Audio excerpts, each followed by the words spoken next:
Well, hello there, this is Shane with Shane's Reviews, and I'm hoping you are having a great day today. Today, we're going to be talking about City World, which is, I think, book 17 of the Undying Mercenaries. There's been so many of those. It's wrote by B.B. Larson, and it is narrated by Mark Boyette.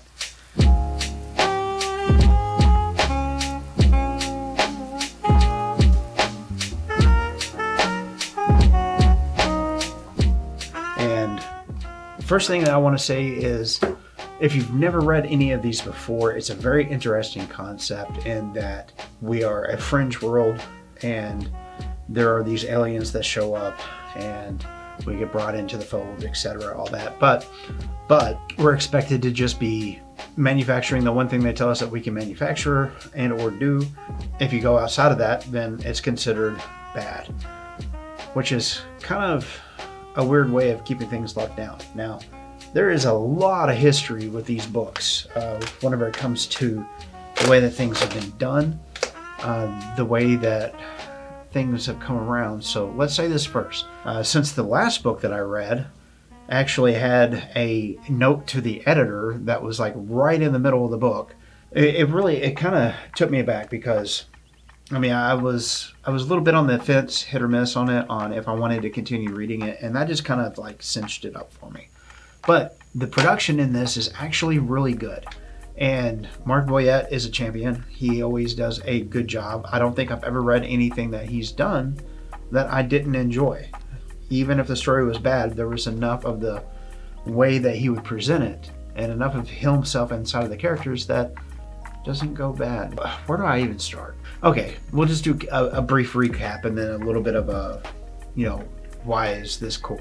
And you'll have to forgive me also because it's that time of the year for allergies, and they have kicked up something fierce in the last 2 days.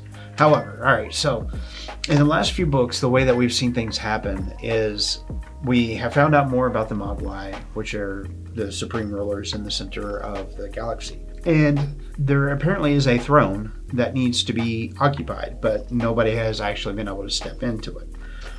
Some of the background things that have been going on that works against our main protagonist in the story, James McGill, is Multivolt.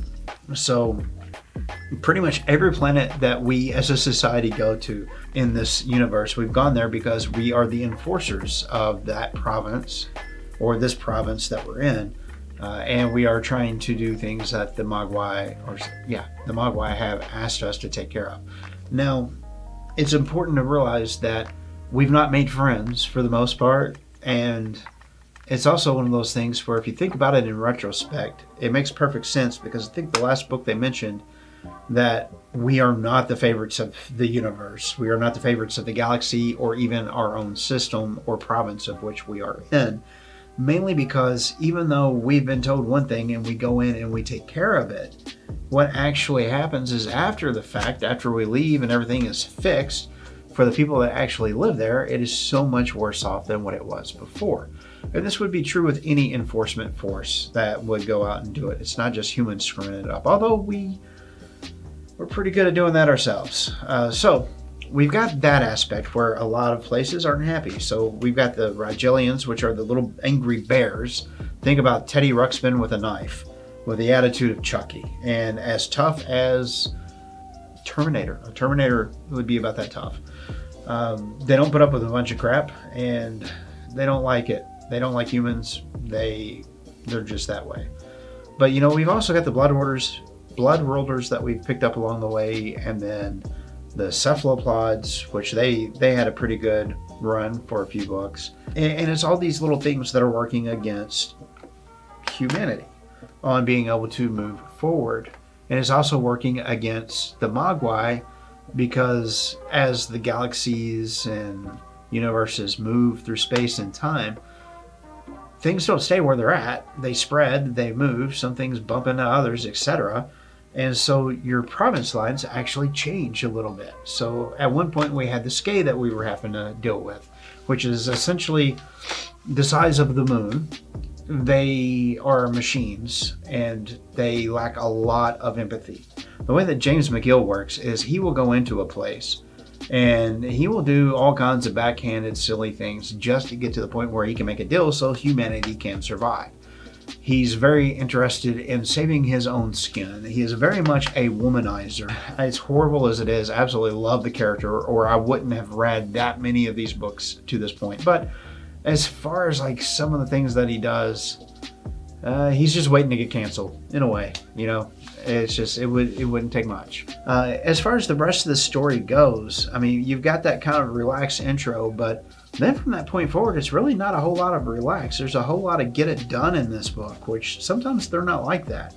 So if you have read any of the series, I'm sure if you pick this one up, it wouldn't take you long to catch back up. It is certainly worth my time, effort, and energy. And if you've enjoyed these books in the past, I think it would be worth your time, efforts, and energies as well. But I'm still kind of wondering how certain things are going to play out, because we've got the Skay, which are not done. They're not dead. They're just in their province, leaving us alone right now. And then you've got the Silver Fox, or Clavers. There we go. That's a Claver and his little Claver army and all that kind of a thing. And then the Rigelians, which they're not happy, never are, never will be. And I'm wondering how all this is going to play out to the end of the series, which I could imagine this going several different ways, where B.B. Larson either gets really tired of writing it, which it doesn't seem like he is. I'm not saying that he is. I don't have any information about that, but you know, he might get tired of writing it and just let it all die off, because there's one thing that the Galactic Empire likes to do, and that is to burn a planet because they feel slighted, which is not really a good way to go about things. So who would end up in that seat? I've said this a couple times. I think it would be an interesting ending if somehow, James McGill ends up just calling shenanigans and flufferbutters and just takes over the entire galaxy and universe by getting on that throne. That would be kind of funny to see. But realistically speaking, I'm thinking that there will probably be a new race or a new entity type that would be introduced in between now and the wrap-ups of the books. That would kind of be the balancing factor, because right now, the closer you get to the center of the galaxy, it seems like the more Wild West it is. Which is kind of weird, because the way they describe it in the books, from the Galactic's point of view, is the closer they get out here, the more Wild West it gets. But anyway, I digress. So my question is to you, have you read these? Has anybody that watches this channel, have any of you guys and gals actually checked out that series that I'm talking about here? If you have, let me know. You know what to do down there in the little comment box area that they like to hide in different places now, and making it harder and harder to get to. I would absolutely love to hear your input on it. Is it something that you've read? What's your speculations on it? And what do you think may happen? Or is it just not for you? And that is actually going to be our question of the week. Is this kind of a series something that you guys and gals are interested in? Considering that I've reviewed 17 of them at this point, God, I hope so.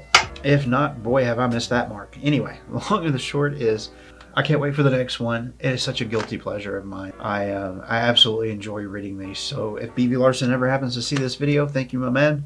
Thank you for keeping me well entertained over the years with that. And then also with Swarm. But it's time for me to get down the road. So if you made it this far, thank you so very much. I very much appreciate it. And if you would, please hit that little subscribe button. Just tap on it if you want.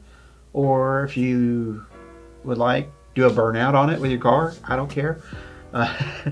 But thank you so much for staying till the end. You are awesome. I don't care what anybody else says. I'll come up with something to punish them in a very unique way. There we go. There's that. Now, I'm not sure which one of the videos you will check out, but if you check out this one, I will see you in the next video. Thank you for being here. Bye-bye.